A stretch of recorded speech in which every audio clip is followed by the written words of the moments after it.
vi er meget glade for, at vi nu kan vise ud frem, at vi har... Indtil for få år siden blev ingen andre end frimurerne selv lukket forbi vagten i det store logehus i København. Frimurerne vogtede nidkært over deres hemmeligheder. Tidspunktet for logemøderne blev annonceret i en hemmelig kode, og selv den nærmeste familie fik intet at vide om, hvad der foregik bag de tykke mure. Den første ikke-frimurer, der blev lukket ind, var ingen ringere end dronning Margrethe. Det var i 1993 i anledning af frimurernes 250 års jubilæum.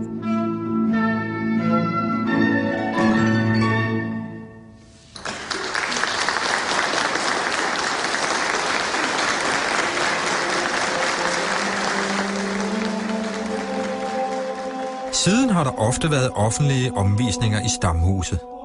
Men en ting er de fysiske omgivelser, noget helt andet er frimurernes ældgamle ritualer. De var og er stadig omgærdet af dyb tavshed. Derfor skabte det røre for 32 år siden, da tv-instruktøren Poul Martinsen ville lave et indslag om frimurerne. Det var et program, han kaldte Det Hemmelige Danmark, hvor også andre hemmelige selskaber skulle medvirke.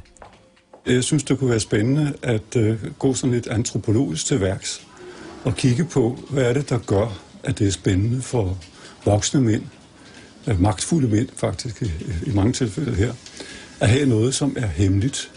Hvad er det for en drift, der gør, at deres ceremonier skal være noget, som ikke alle har adgang til? Oprindeligt havde Martinsen faktisk slet ingen planer om at vise de hemmelige ritualer på tv. Vi var jo faktisk indstillet på fra starten, jamen et interview om det emne, som drejer sig om hemmelighed, hemmelighedsfuldhed, hemmelighedskræmmeri. Hvorfor er det nødvendigt at have det? Og så måske et enkelt optog af frimurerne, der gik ind i det. Og det var, hvad vi ville have stillet os tilfreds med, men det ville de jo ikke. Det sagde de jo nej til. Og så besluttede Martinsen sig for at gå andre veje. Vi tænkte, jamen, det kan ikke være meningen, at vi ikke kan lave en udsendelse om det hemmelige Danmark. Og det kan vi ikke lave, hvis ikke frimurerne er med. Det er den vigtigste og mest importante loge overhovedet. Så selvfølgelig skal de med. Så vi gjorde det, at vi gik på jagt, så fandt vi en ældre frimurbruder, som gik med på at fortælle os om nogle af de ceremonier, han selv havde været med til. Og så lavede vi rekonstruktioner af det.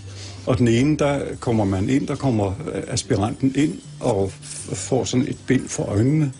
Og så bliver den højre side, eller den venstre side, det kan jeg ikke huske. I hvert fald den ene side af hans bryst bliver så blottet, og der er mørkt. Og så tager de bindet fra hans øjne, så bliver der samtidig tændt lys.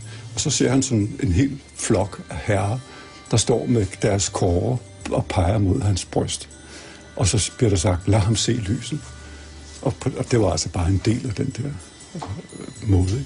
Og så var der i tredje grad, der var noget med, at der blev aspiranten, der skulle op i tredje grad, han bliver lagt ned i en kiste. Og der taler de om, at kødet er allerede gået i forrådnelse. Og så bliver han hævet op i den her kiste igen, og kan så stige ud, og så logebror på et højere plan. Det var det. Og det vidste vi. Programmet blev lavet, men kort tid før udsendelse skete der noget uventet. Så dagen før, at den skulle udsendes, der tropper frimurerne op i fodretten i Gladsaxe og præsterer et større beløb, jeg tror det var 120.000 kroner eller sådan noget lignende, og anlægger så en fodsag imod Danmarks Radio og siger, at den må ikke have lov til at blive sendt. Og så er den jo ude, kan man sige, og bliver i hvert fald ikke vist. Det kom efterfølgende til et retsopgør mellem frimurerne og DR. Først i landsretten, hvor DR vandt, og herefter for landets højeste domstol, Højesteret. Det var jo sådan lidt muntert, synes jeg. Nu havde jeg jo altså også, som sagt, været igennem det her igennem 7 år, ikke? Så efterhånden kunne jeg begynde at iagttage sådan forskellige ting ved selve det ceremoni, den ceremoni, som foregår i retten, ikke? Og der var det jo så lidt interessant, når man så viste på en monitor de her optagelser af vores statister, som med kapper og sådan noget kom ind. Og oppe i Højesteret, der sad så 9 dommere, hver især også forsynet med de her kapper. Og det var der et par stykker af dem, som godt kunne se munterheden i, at de havde lidt svært ved at skjule et smil, da de så, hvad det egentlig drejede sig om.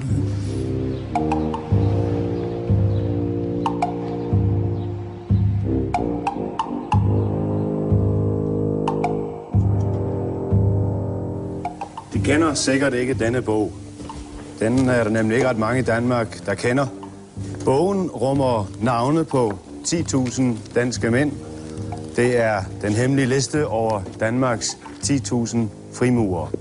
Lige før Højesteret afsagde dom, fik de danske seere et glimt af ritualerne i et populært show i Danmarks dengang eneste tv-kanal. Nu skal I se noget, som meget få har set, nemlig optagelsen af et nyt medlem i Frimurerlogens 3. grad. Det sker ved en ceremoni, der bygger på Det Gamle Testamentes beretning om drabet på kong Salomons bygmester Hiram. I denne ceremoni skal logebrugeren gennemgå en symbolsk død og genopstandelse.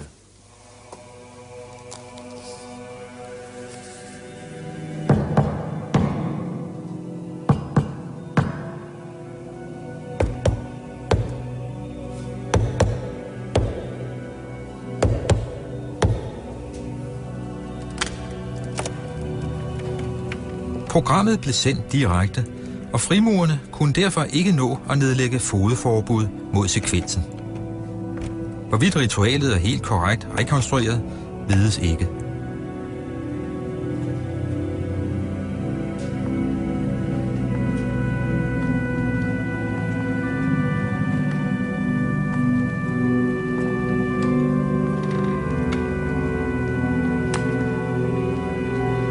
Tænk på døden. Den er dig nær. Har han lært sin tid? Er hans mestre fornøjet med ham? Er han også værdig? Ja.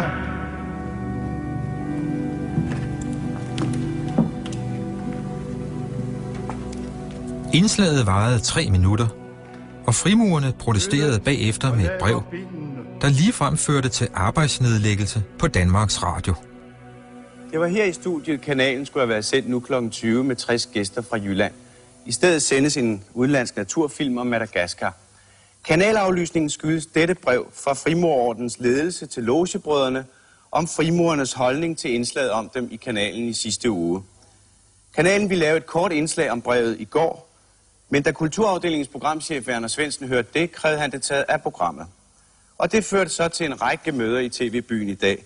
Journalisterne mente, det var et overgreb på deres ytringsfrihed, og så måtte seerne nøjes med naturfilm fra Madagaskar. Kort efter kom dommen fra Højesteret. Men inden vi ser nærmere på den, så lad os kaste et blik endnu længere tilbage. For lige fra frimureriets start for 300 år siden, har de hemmelige ritualer været en torn i øjet på det omgivende samfund.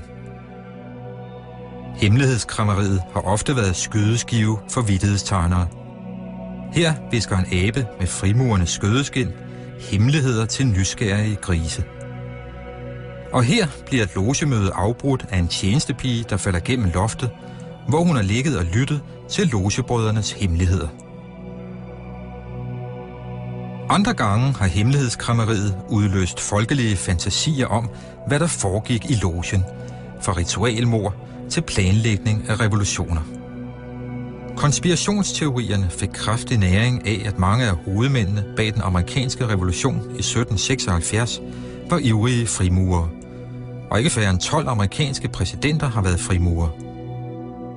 Bemærk her, at USA's første præsident, George Washington, er iført sine frimurregalier, da han nedlægger grundstenen til kongresbygningen på Capitol Hill.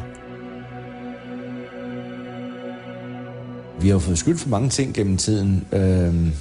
For lige at starte med det positive, så er jeg ikke i tvivl om, at vi har været meget drivkræfter i både den amerikanske uafhængighedskrig og den amerikanske uafhængighedserklæring. Verden over har ikke-frimurere, både med tegninger og bøger, prøvede at afsløre de hemmelige ritualer. Mysteriet om, hvad der måtte foregik bag de lukkede logedøre, har var konstant nysgerrighed gennem århundrederne. Men også frygt og paranoia over, hvad det måtte var frimurerne pynsede på. Denne amerikanske forsker i konspirationsteorier fortæller, at paranoiaen fik frit løb i USA i 1825 under stærkt dramatiske omstændigheder. There's a disgruntled Freemason who in New York who writes a book exposing the secret rituals of the Freemasons, and he is mysteriously killed. And the immediate allegation is that the Freemasons silenced him.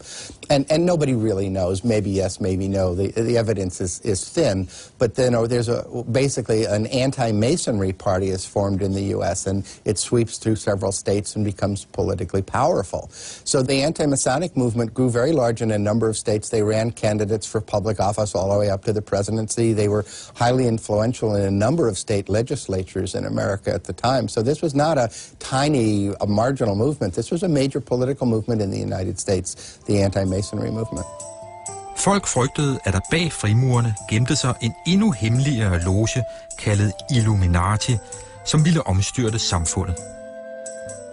In the late 1790s, two authors, one in Scotland and one in France, wrote a series of books claiming that behind the French Revolution, behind all these revolutionary movements that were sweeping Europe, was this nest of conspirators, this subversive Illuminati group, and that the Illuminati controlled the Freemason lodges, and the Freemason lodges were the people who then implemented the revolution around Europe. And so this became then the central conspiracy theory of the modern times. Mistænksomheden over for frimurerne og deres hemmeligheder gjorde sig også gældende i Danmark. I Danmark startede den første loge i 1743. På det tidspunkt, der ville den berømte forfatter og geograf, var han vel, Pontoppidan, ham med atlaset. Han skrev i hvert fald allerede inden man blev startet, at det var noget farligt noget. Han havde hørt om det i Tyskland. Grunden til, at han syntes, det var farligt, det var hemmeligt. Det kunne han ikke lide.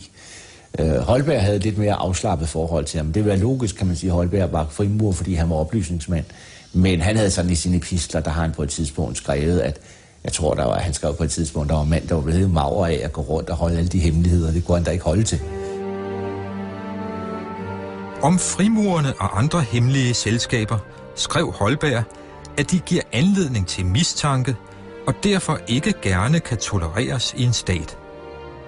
Skønt de kan være gode og uskyldige, skrev han, giver det dog anledning til onde stiftelser og sammenrottelse, hvorpå haves adskillige eksempler. Men samtidig brokkede Holberg sig faktisk meget over, at paven ville forbyde os, for han synes, det var unfair, at en pave ville forbyde noget, han ikke vidste noget om.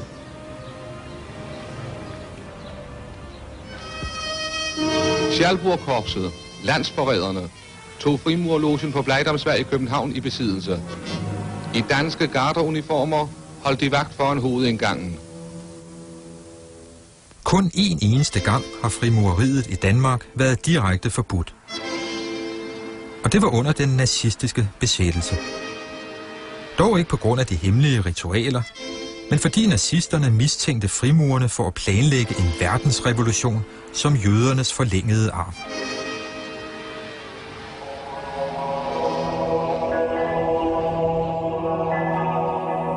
Efter krigen kunne frimurerne igen hengive sig uforstyrret til de århundrede gamle ritualer. Lige altså indtil Poul Martinsen kom på banen. Efter 7 års vandring gennem retssystemet afsagde Højesteret endelig i 1982 dom over Martinsens program med de famøse hemmelige ritualer. Som ved dommen antaget, må de ceremonier, der benyttes ved optagelsen i frimurerordens forskellige grader og hemmeligholdes af ordenen, anses for at henhøre under dennes private forhold. De er dermed beskyttet mod uberettiget offentliggørelse. Det var det væsentlige i dommen, og det siger jo klart, at frimurerne havde ret til at beskytte deres ceremonier imod offentlighedens indtrængen. Og der taler man om